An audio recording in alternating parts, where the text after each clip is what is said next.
Perundungan yang berasal dari kata rundung yang memiliki arti seperti mengganggu, mengusik terus-menerus, dan menyusahkan, menjadi salah satu fenomena sosial yang perlu mendapatkan perhatian serius.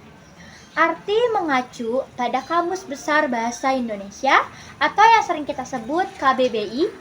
Perundungan bukan hanya sebatas tindakan fisik, melainkan mencangkup segala bentuk perilaku yang membuat seseorang merasa tertekan, disakiti, atau dihina secara berkelanjutan. Perundungan bisa terjadi dalam berbagai bentuk, seperti kekerasan verbal, fisik, sosial, hingga psikis. Bentuk-bentuk tersebut dapat mencangkup pengejekan, penghinaan, penyebaran fitnah, serta perundungan melalui media sosial. Pengucilan sosial yang merunjung pada perasaan terangsingkan. Terus ini jenis perundungan.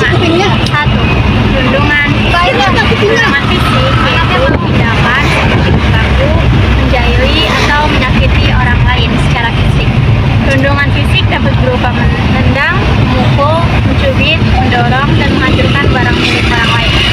Perundungan ini seringkali dianggap biasa, namun dapat juga membuat korban mengalami trauma seperti depresi dan kecemasan. Maka dari itu, perundungan fisik tidak boleh dianggap sebagai hal sepele. Kedua, ada perundungan verbal. Perundungan verbal merupakan tindakan menyakiti atau merendahkan orang lain melalui kata-kata, baik secara langsung maupun tidak langsung.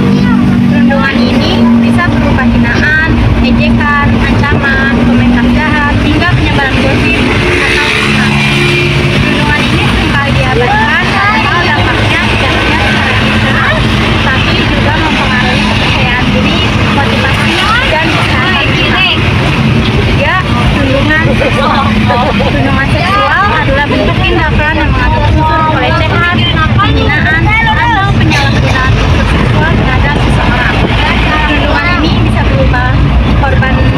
berupa beban seksual seperti ejekan yang tidak diinginkan, hingga ancaman atau pemaksaan. Tindakan ini seringkali diabaikan, disepelekan, atau bahkan disalahartikan sebagai candaan.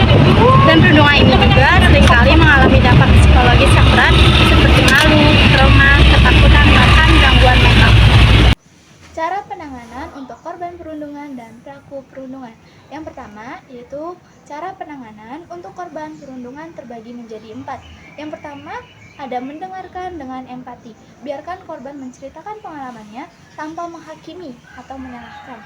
Yang kedua, memberi rasa aman. Yakinkan korban bahwa mereka tidak sendiri dan ada orang yang peduli serta siap membantu. Yang ketiga, dorong untuk berbicara. Jika korban sulit berbicara dengan orang tua atau guru, bantu mereka untuk mencari seseorang yang dapat bisa dipercaya. Yang keempat, meningkatkan kepercayaan diri. Bantu korban untuk meningkatkan keterampilan sosial, mengikuti kegiatan yang disukai, dan membangun hubungan yang positif. 2.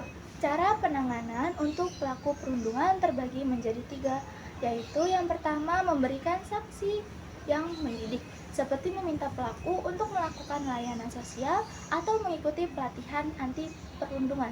Yang kedua, melibatkan orang tua.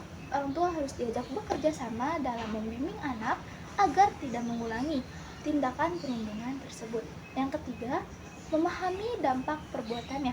Pelaku harus diberi pemahaman mengenai dampak negatif dari tindakan yang dilakukan terhadap korban tersebut.